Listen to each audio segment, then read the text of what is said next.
We get the schedule release party going with some big-time returns. We begin with LeBron back to the OHIO against the Cleveland Cavaliers. And how about Kawhi and the matchup with the San Antonio Spurs? He'll return the 3rd of January on TNT, which means, yes, the return on the other side. You'll see DeMar DeRozan to Toronto in February. That should be quite the ovation for his return. Maybe not as good as you're going to get from the Charlotte Hornets. Keep saying that easy. The Charlotte Hornets guard, Tony Parker. Still strange. Blake Griffin, last year he didn't get there. This year he will return to face the Clips. And in one of the moves that was understated at the time, but still crazy, how about Boogie being part of the Dubs?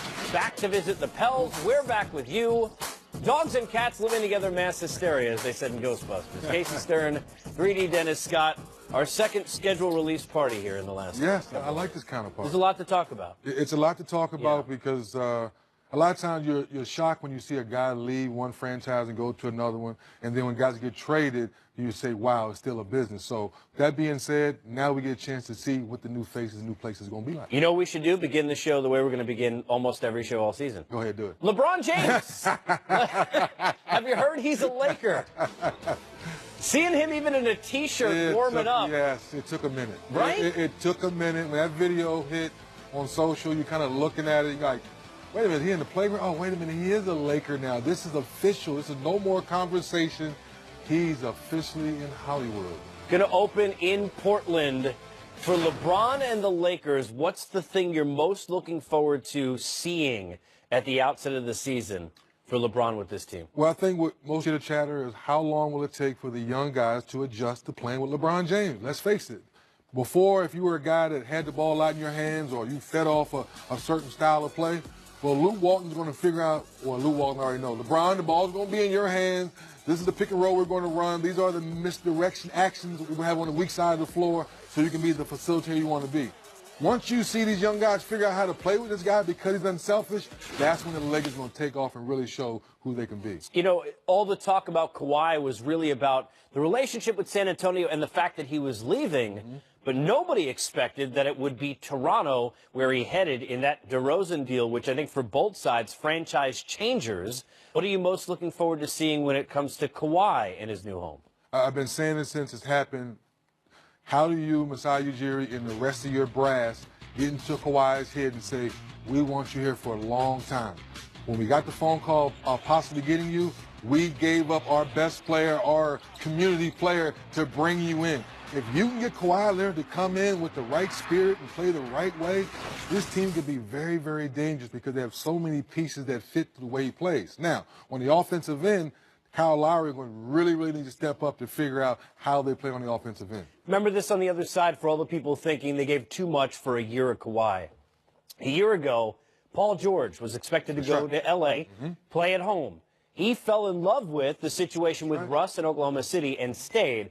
So it is possible. Now, on the other side, you mentioned DeMar DeRozan. Why are he and Pop the right fit together? Well, DeMar DeRozan respects Pop, and Pop understands his talent. Otherwise, he wouldn't have went out there and got it. Like most people said, Pop's not going to send Kawhi to the Western Conference. He's going to send him east. So what Pop did is survey the Eastern Conference and said, DeMar DeRozan's my guy. Once he gets over being traded and emotions, understands part of the business, now I'm going to show him how to be a winner and get to the next level. So I think it's going to be a perfect marriage. We're going to be very busy. We're a perfect marriage, not us, but NBA TV and notable double headers. We got some big ones. And I like where we're at with the December matchups because, look, the Trailblazers, they were in that 3 seed last year. We're going to talk about this throughout the course of the show with the West. But the Rockets, the defense goes down. Melo adds something new. Houston's a big story. Houston's a big story. I know a lot of people are down on Melo, and obviously he's not the same defender as Bamute and Ariza. But overall player, I think it's an upgrade. Now, Melo, will you be willing to buy in on the defensive end each night? Play more 4 than 3? I think Melo is going to be fine. How about some notable NBA TV games? Because we have a lot of these, and I think when you look at where we're at with some of the big teams, the Lakers and the Spurs, Kawhi, maybe his new home was supposed to be the Lakers. He won't be in either spot this year, but we know that Pop will get a chance to face LeBron with L.A. for the first time. But I want to go to October 30th. because right before Halloween, we get an interesting one because everybody has felt like it's going to be the Sixers and the Celtics, but the Raptors still feel like they're dressing up like the number 1 seed. They feel like they got a better player, with no offense to DeRozan, in Kawhi Leonard. Is this some show-me time for the Raptors against every time they play Boston or Philadelphia? Well, it's the obvious reasons. You bring in a new head coach, Dwayne Casey's gone, so that's a big question mark. And now you bring in arguably the best two-way player when healthy in Kawhi. So if Nick Nurse can figure out a way to get the team to play on the same page on the offensive end, defensively, we know they're going to be solid. Then you can say, Toronto, we can take ourselves serious that we can be a number 1 seed again. Notice that we're going to see a lot of the Warriors, which is not a surprise for anybody nationally, whether it's here, TNT, ESPN, or anywhere that you can see them. Back-to-back was tough. Yes. Everybody said to a man when we were there, you and I, with our group at the finals, this was the toughest run we had. Injuries aplenty. Now how much tougher, DZ, trying to do it a third time? Extremely tough. And to all the things you just said, Casey, will KD be great? Yes.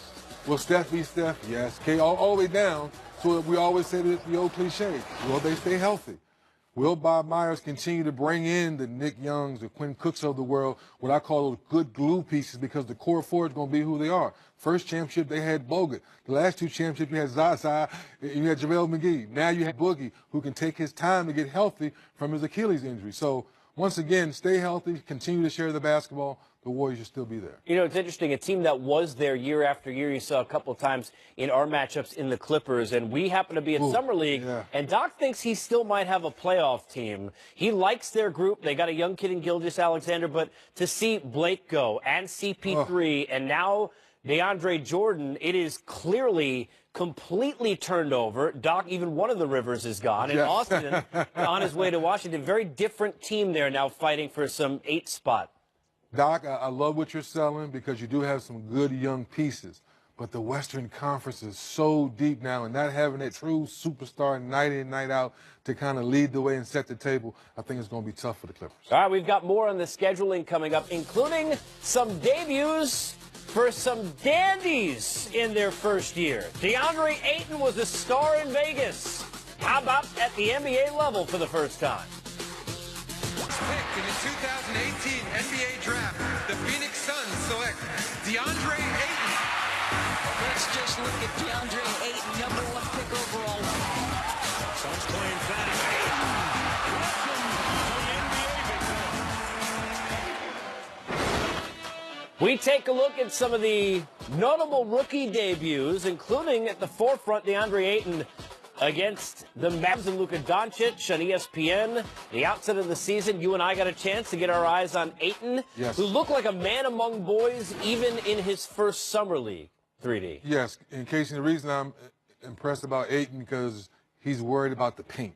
A lot of these young guys want to shoot the 3. Yes, Ayton can shoot the 3, but he's not living for the 3. So that's why I'm like, yes, big fella, you do have a little throwback in you. Talking about a throwback big guy where you want to catch the ball on the post, you want to pick and roll to the basket, not just settle for a 3. So Phoenix Sun fans, you should be pretty excited about this young man.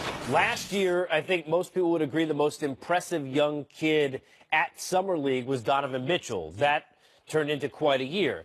Kevin Knox, for you and I and a lot of folks, was that guy this year. He's special, Casey. And a lot of time when you're in college, you don't get a chance to see a guy's total game. But I think now when Kevin gets to training camp, he gets around Fizdale, he learns the NBA game. The game we saw in Summer League, it was 4 straight possessions of put the ball on the floor, catch and shoot, come off a pin down, and plays like that, finish around the rim. I said, oh, wait a minute, for only 1 year, and he won't be 19 to this August, which is now, this kid's going to be special. Youngest player in the draft. Let's talk about the player with the most pressure, and to me, it's not Ayton, the number 1 overall pick. It's right here in Atlanta with Trae Young because of the very controversial move this organization made to make a decision that a lot of folks who covered college, who covered with the draft that you and I spoke to, would not have made that decision. There's a lot of eyes on Trae Young. A lot of eyes on Trae Young, and I think he's going to live up to the challenge. Obviously, the Hawks have to put him in good situations so he can be successful. But for a kid who wasn't a McDonald's All-American, wasn't highly coveted coming out of college, coming out of high school, and then 1 year of college, lead the NCAA in scoring and assists, I think he has a good chance once he figures out the NBA game. Now let's talk about the opening of the season. We all love the great beginnings. Here is the way it looks. If you haven't seen yet, Premier Week on TNT, presented by Auto Trader. You'll get the Beast of the East out in LeBron. Now what team will represent the top of that conference? Sixers and Celtics. And at the bottom, LeBron, the debut in Portland against Dame and the Trailblazers. We take a closer look at opening week on TNT and across the landscape in the NBA with our own Reggie Miller, kind enough to join us here on this special edition of Game Time. Reg, I got to start with this as we welcome you in before we get to the schedule. It was Pacers Day all day on NBA TV, so I had the pleasure, in quotes, as a Knick guy, of watching your torching the New York Knicks over and over and over again during the course of the day. So it's basically been your channel this afternoon. Well, look. Those were great rivalry days in the 90s going against Patrick Ewing and Starks and Oak. And, obviously Coach Riley. Two teams, two cities, two states that literally hated one another. And I guess you could kind of throw 3D and Orlando in there, too, because we didn't like Orlando either, 3D. We had our problems with you, too, as well. So those 90s... Those days were great. We got to start with LeBron. How much, after all the conversation, and you know there's going to be plenty more of it, Reg, between now and the season, how much are you looking forward to getting your eyes on LeBron as a Laker and getting a chance to call games and seeing how this group starts to mesh together? Well, I'm going to caution people this. Do not judge the Lakers the first 2.5, 3 months. Very much the same way when LeBron took his talents to South Beach, they struggled early. And even when he came back to Cleveland, they struggled early. It's going to take time to mesh that chemistry. And I know every misstep, every 3, 4, and even possibly 5-game losing streak that the Lakers go through, people are going to think the sky is falling. They're going to try to run Magic Johnson out of town here in L.A., even though he has a statue in front of Staples. I caution patience when watching the Lakers because he's going to be playing with a bunch of young guys that have absolutely zero clue on how to win and how to approach real basketball games. And it's going to take time. So if they continue to have problems after the All-Star break, and 3D, you know this very well, if the chemistry is not there after the All-Star break, then we can start kind of worrying where are the Lakers headed. But we can't judge them early. Even if they get off to a great start, don't jump on the bandwagon. Let's give it some time. Let's see how they kind of mature with one another. And then, but having LeBron James join the Lakers, such an iconic franchise, look, it's a boost to the league. It's a boost, obviously, to the Lakers brand, but it's going to be great to see these games. And, Reggie, speaking of time and patience, now Paul George goes back to OKC with a fresh mind. Melo's gone. How much time does it take that team to figure out now that Russ and PG are running the show from here on out? I saw the chemistry forming during the middle of last season, and I think it was a smart and great decision by PG to re-sign with the Thunder and with Westbrook because, look, it is going to be a load, especially now you're getting Andre Roberson back as well, a guy that's a great defender. So the chemistry was starting to form. I think they like playing with one another. I've always thought that PG would be a fabulous Robin to someone's Batman, and that Batman being Russell Westbrook. Fantastic signing. And in my opinion, I don't think Houston's going to be as good. I think they lost a lot, especially at the defensive end. Ba Amute leaving, Ariza going to Phoenix. Defensively, they are not going to be that same team that was the number one defensive team. We know that they can score with the best of them, but I think Houston's going to take a step back, and I think this is a chance for OKC and teams like Utah to take a step forward and try to get one of those home court spots, one of those top 4 spots in the Western Conference. Reggie, I love that our premiere week is beginning on TNT with the Sixers and the Celtics because with Big Bad LeBron moving to the West, No offense to the Raptors, who should still be there, of course, but a lot of people look at this as maybe the matchup to watch over the next handful of years. How much are you looking forward to seeing who steps into that role, and is it between those two teams, in your opinion? Well, listening to Jaylen Brown, it's already a done deal. They're going to the NBA Finals. But that's why you play the games. And obviously, you mentioned it, Casey, LeBron taking his talents out west. This is a chance for one of these upstart young teams, Boston, Philly. This has that old school vibe, right? Like that Larry Bird, Dr. J type Philly, Boston. They didn't like one another during the playoffs. A lot of chippiness. You've got a great young player in Joel Embiid, who's a fabulous. He reminds me a lot of a young Shaq. 3D, you know this, very personable, great on social media, but has game to back it up. So what better to open up TNT than to have a potential Eastern Conference playoff preview finals between those two teams?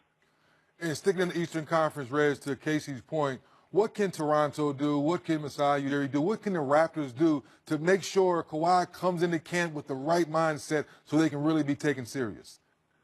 Well, I hope they're rolling out the red carpet, and this is just not a one-year rental for Kawhi.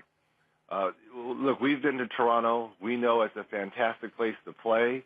Their fans are very rabid. But Kawhi is walking into some big shoes. DeMar DeRozan was the man there, and blindsided in the trade here to get traded to San Antonio when he thought he was going to be a lifer. Those are some tough shoes to come in and fill. Kawhi is a very quiet guy. He lets his game do his talking for him. But this is a lot like what I'm telling people to be, somewhat cautious about the Lakers and LeBron.